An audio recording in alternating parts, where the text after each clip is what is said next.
से सभी बच्चे को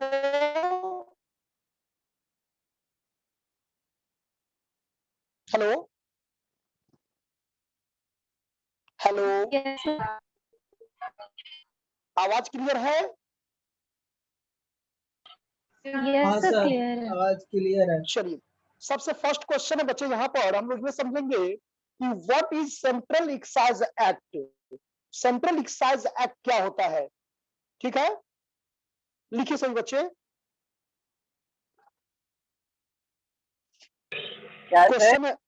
क्वेश्चन है what is central excise act. What is central excise act?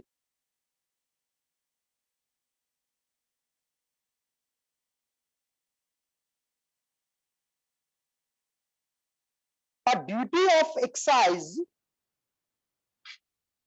a duty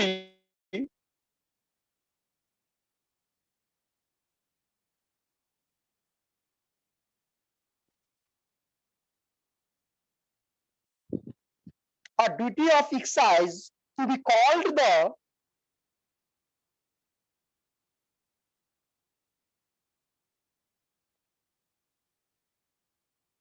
a duty of excise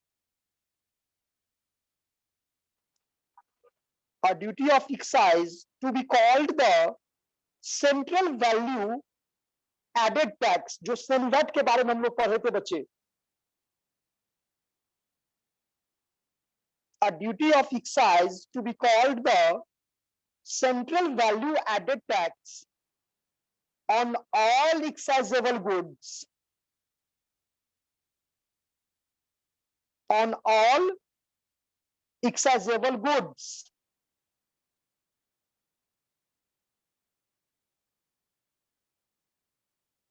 excluding, bracket में लिखिएगा बच्चे,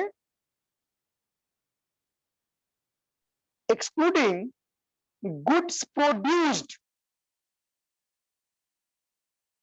excluding, प्रिया हेलो, Yes, sir. बच्चे किसी को भी अगर देखोगे मेरा आवाज अगर ठीक से नहीं है तो तुरंत हमको इन्फॉर्म करोगे, ठीक है? Okay, sir. हाँ, on all excisable goods, bracket में लिखोगी, excluding goods produced or manufactured in a special economic zone,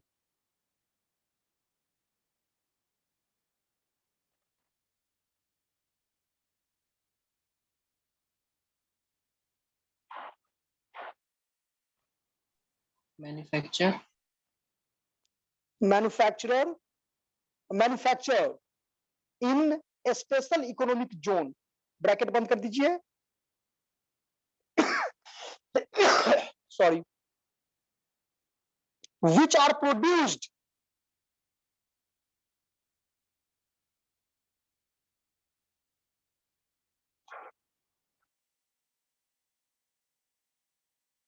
which are produced which are produced or manufactured in India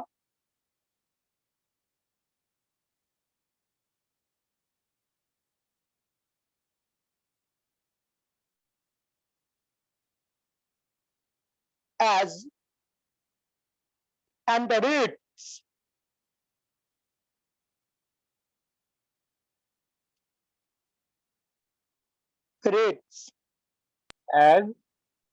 as the rates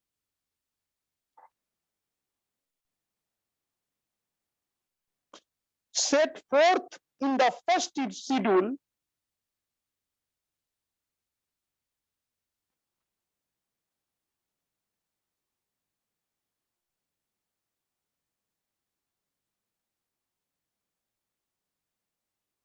set forth in the first schedule to the Central Excise Tariff Act.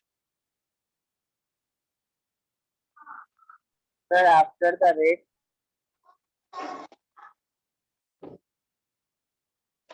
And at the rates set forth in the first schedule to the Central Excise Tariff Act, 1985 tariff act क्या है? 1985 है। Sir 1975 था ना? 75 की 85? 75 था।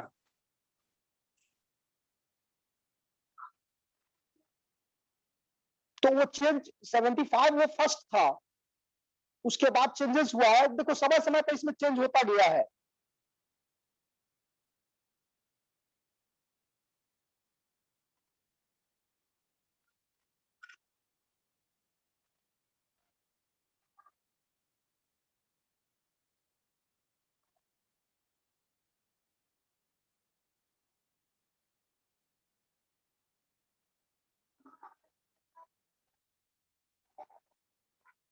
Excise का मतलब देखो, सेंट्रल एक्साइज एक्ट जो 1944 है, उसमें सबसे पहला एक क्वेश्चन और आता है मन में कि what do you mean by excise? बता सकते हैं कोई बच्चे, एक्साइज का मीनिंग क्या है?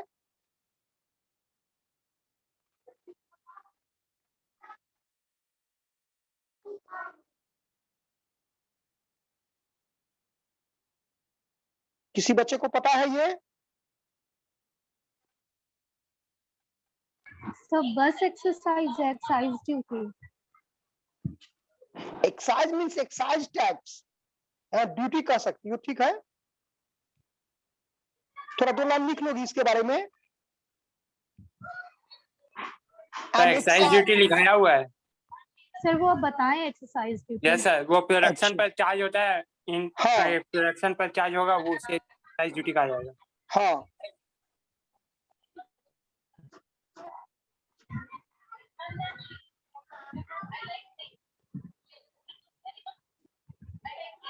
तो इज, अब नेक्स्ट इसमें क्वेश्चन है कि is central excise act applicable?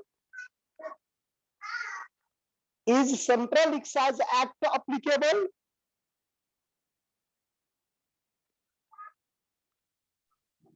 फिर से बोलिएगा sir. Is central excise act applicable?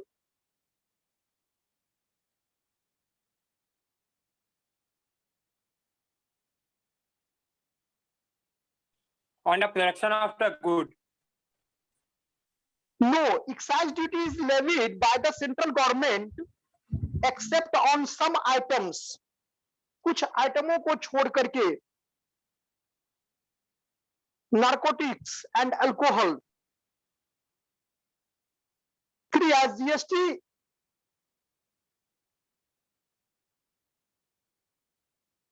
Excise duty के बारे में जो बताए थे आप लोगों को, एक्साइज ड्यूटी टॉपिक बहुत वेरी वेरी इंपॉर्टेंट है।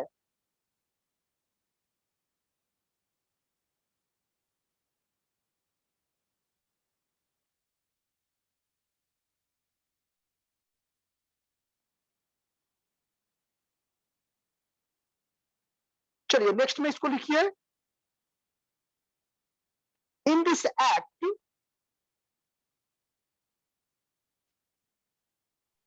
Sir is central excise act applicable के बाद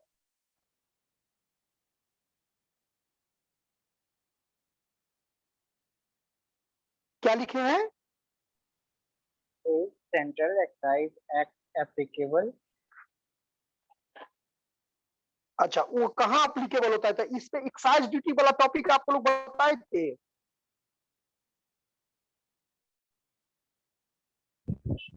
यस सर। तो no excise duty is levied by the central government except on some items.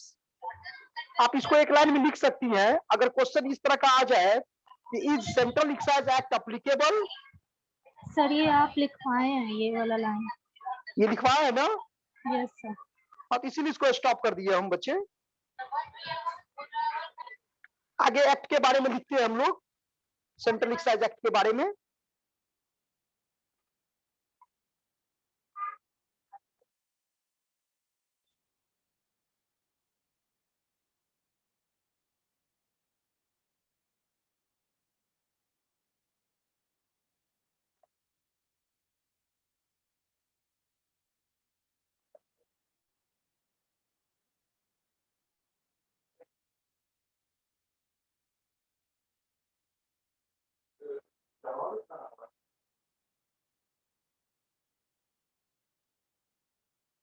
एक हम भेज रहे हैं आप लोग को, बच्चे थोड़ा देखिएगा इसको।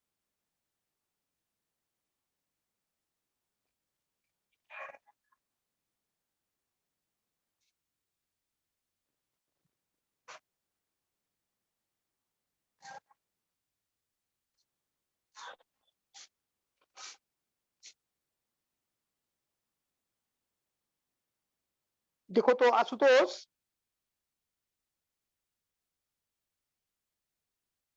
Ashutosh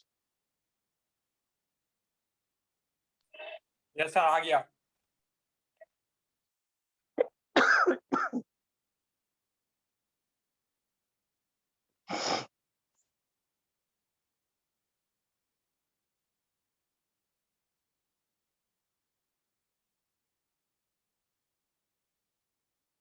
fund, manufacturer, goods, cell, सबके बारे में इसमें है।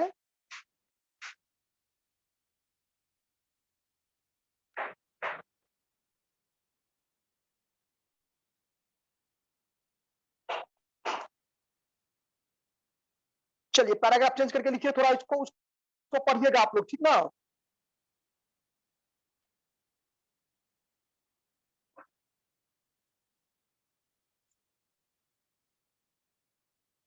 तो इसका जो डिफिनेशन दिया गया है, एन एक्ट टू कंसोलिडेट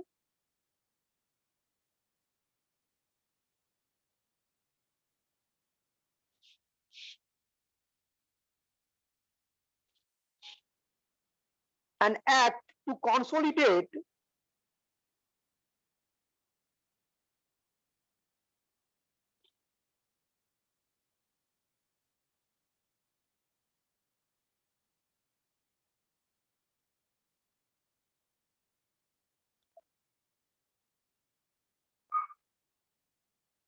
ये देखो तो अभिजीत, सही बच्चे इसको देखिए। देखो छोटा मोटा ये एक्ट नहीं, ये बहुत बड़ा एक्ट है। Yes, sir. आ मिला गया. मिला। Yes, sir. चलिए इसको फर्स्ट स्टेप से हम लोग स्टार्ट करेंगे समझना।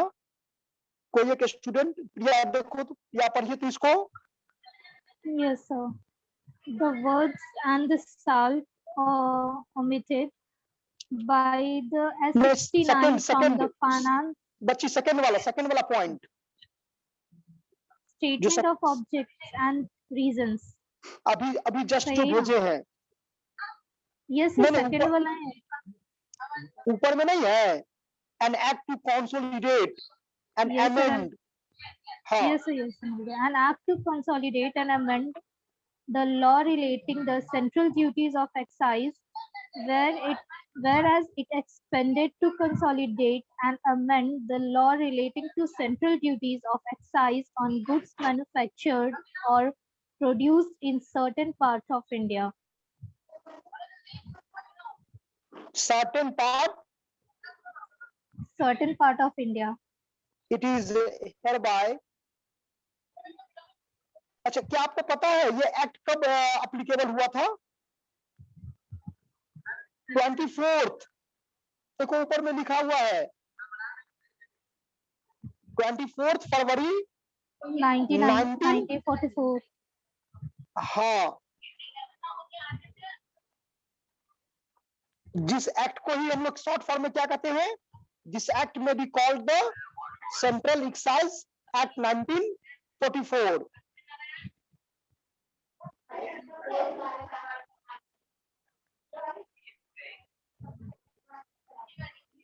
किसी के बारे में आप स्टडी करना है हम लोगों को, और सेक्शन सेकंड में इसका डिफिनेशन दिया गया है। चलिए तो इसका ऑब्जेक्ट क्या रहा, बताओ। Statement of objects and reasons. चलिए पढ़ते हैं.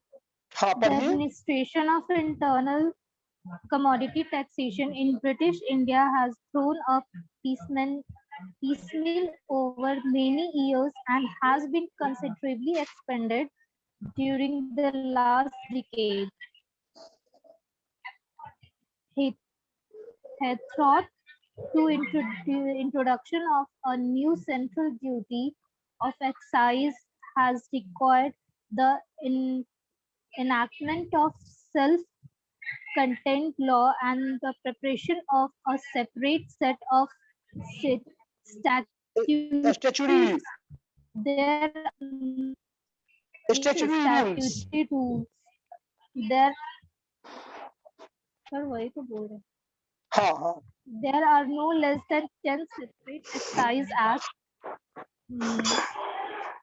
The excise on kerosene being covered by the part of Indian Finance Act 1992 and 11 seats of statutory rules, and there are also 5 acts relating to salt.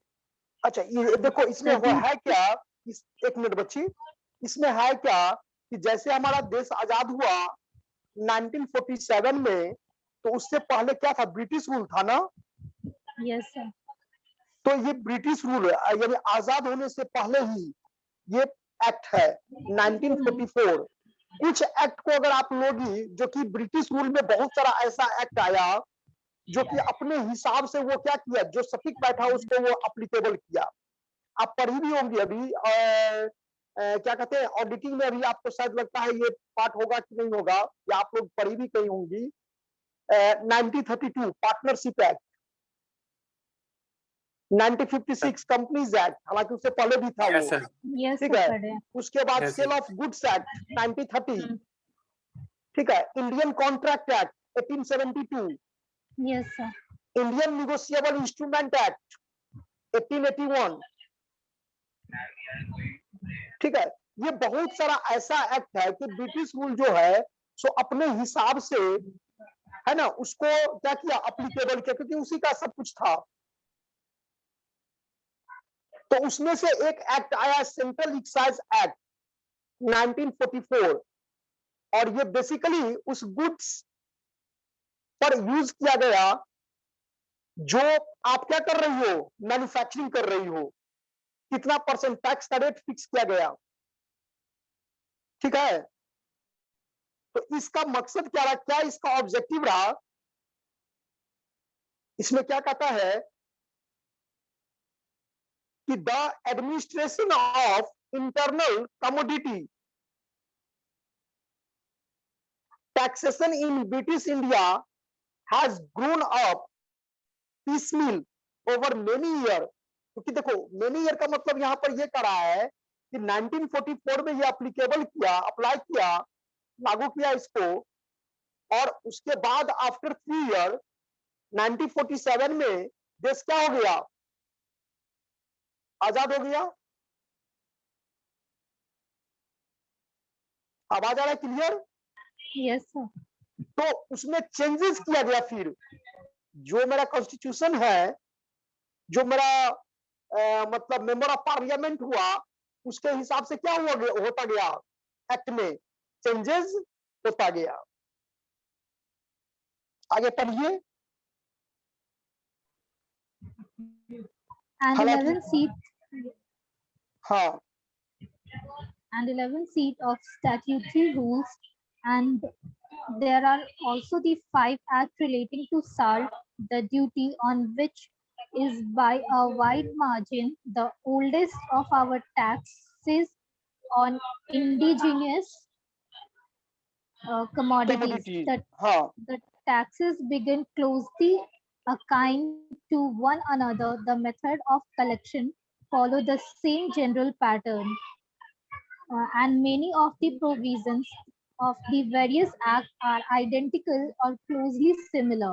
And there is the case also with many of the statutory rules. The agglomeration of status and regulation dealing with similar matters is neither convenient for the public or conducive to well organized administration. हम तो यहाँ पर Moreover, ये कहेंगे एक minute बाबू हम यहाँ पर ये कहेंगे कि इतना बड़ा पॉइंट लिखने की जरूरत नहीं है ठीक है क्योंकि अगर आपको आ जाएगा एग्जाम में अगर पूछता है सेंट्रल एक्साइज एक्ट के बारे में तो स्टेटमेंट ऑफ द ऑब्जेक्ट तो जो छोटा छोटा पॉइंट है ना जैसे कि फर्स्ट पॉइंट आप देख सकते हैं प्रिया यहाँ पर है ना ऊपर में the word yes, sir. and to salt omitted तो ये Yes, कब sir. आया है, थोड़ा इसके बारे में कर देना है, लिख देना है। इसके बाद एक दो लाइन इसमें लिख सकती है, जिसमें फाइनेंस एक्ट 1922 को भी आप ले सकती है इसमें, ठीक है, थोड़ा छोटा सा करके इसको।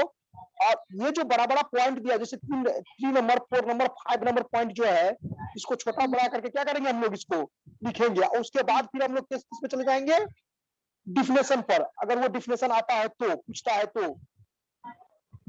Yes, sir. अब हाँ, उसमें कोशिश रखना है क्या कि जो आपको कुछ ऐसा वर्ड आ जाए जिसका नोट्स देना जरूरी है, तो नोट्स का ज्यादा हम लोग यूज करेंगे, तो वो बेटर रहेगा मार्क्स के पॉइंट ऑफ व्यू से। जैसे आप डिफिनेशन दोगे इसमें, तो आप देखो नोट्स में यहाँ पर नीचे में लिखा हुआ है ना, एक्साइजेबल गुड्स मीन्स, एक्सप्लेनेशन करना है थोड़ा। फैक्ट्री मीन्स, फंड मीन्स, है ना, तो इसको भी थोड़ा क्या करना है, अटैच करना है। इस तरह से अगर आप लिखोगे तो आपको मार्क्स क्या होगा, अच्छा आएगा।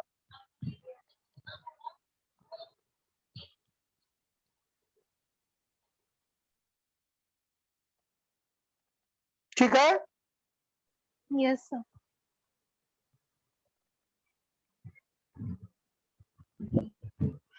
अच्छा, उसके बाद चेंजेस कब कब हुआ इसमें, टाइम टू टाइम। और ये इसका मीनिंग में लिखना है। अगर मीनिंग आ जाए सेंट्रल एक्साइज एक्ट के बारे में, तो क्या लिखेंगे, an act to consolidate and amend the law relating to central duties of क्या, excise, where as it is, hello, Yes, sir. जो फर्स्ट लाइन है ऊपर में, मीनिंग में है ना, ऊपर में फर्स्ट में, Yes, sir. सबसे ऊपर में देखना,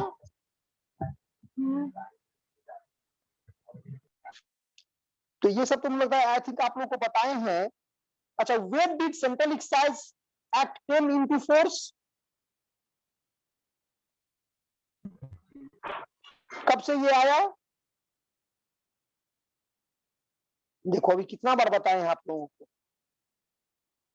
व्हेन डिड, इस तरह का ऑब्जेक्टिव पूछेंगे, फरवरी 1944। हाँ, ये ऑब्जेक्टिव में इसी तरह का क्वेश्चन देगा अभिजीत।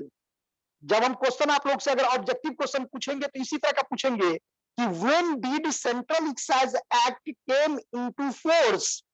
अब 4-5 को इसमें पॉइंट दे देंगे, 1944, 1945, 1946, 1947। तो आपको सेंट्रल एक्साइज एक्ट क्या है, कब आया, तो 1944। 44. हाँ, ये 2 नंबर का हो जाएगा क्वेश्चन।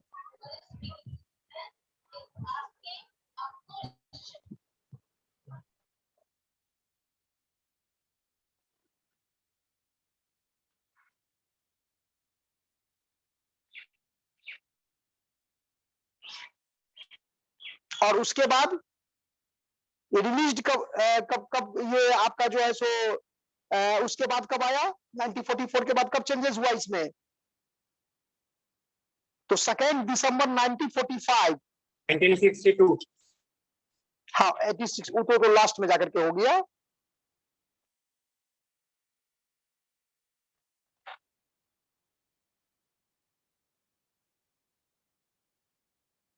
और इसमें देखिए कुछ,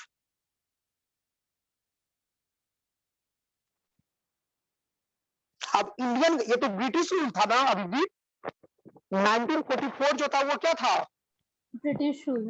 उसके बाद इंडियन रूल में क्या क्या हुआ,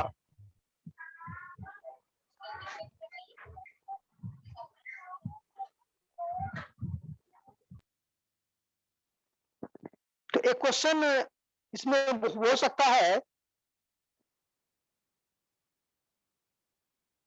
कि द सेंट्रल एक्साइज एक्ट 1944, अब 1944 के बाद जो है, हमने तो सुना इसका डिफिनेशन पहले लिख दिया, डिफिनेशन तो हो गया, वो ना ऊपर वाला समझ में आया। Yes, sir. आ गया.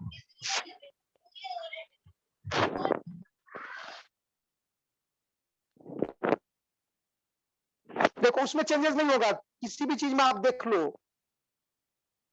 What do mean by central excise officer, बताए थे कभी, हाँ सर, central officer who collects tax by और क्या बोलते हैं, अरे by the SCC. Central excise officer means the chief if commissioner of central excise, commissioner of central excise appeals, additional commissioner of central excise, deputy commissioner of क्या central excise, assistant commissioner of central excise or any other officer to the central excise department. ये आप लोग पास में नहीं है क्या? भेजे नहीं थे क्या?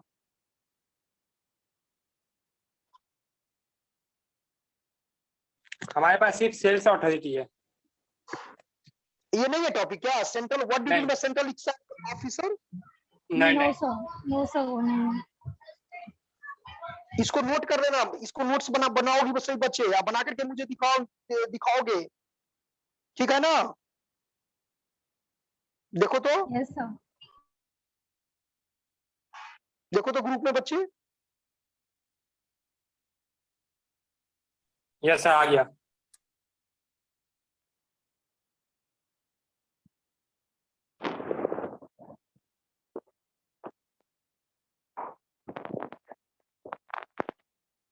चलो आज बड़ी इतना ही रखो, ठीक है? इसी को स्टडी करना है आप लोगों को। Yes sir.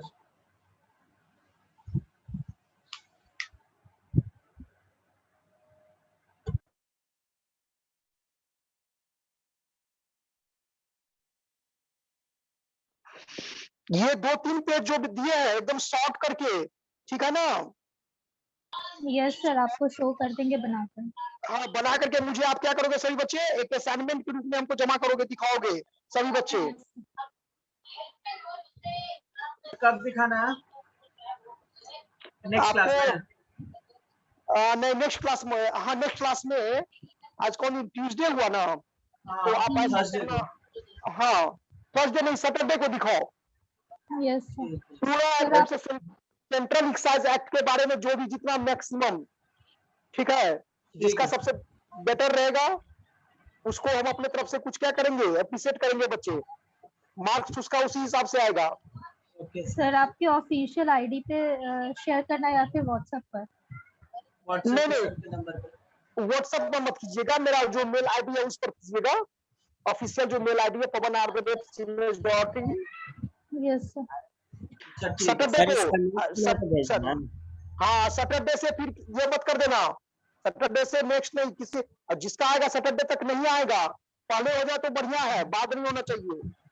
ओके सर, आ जाएगा। ओ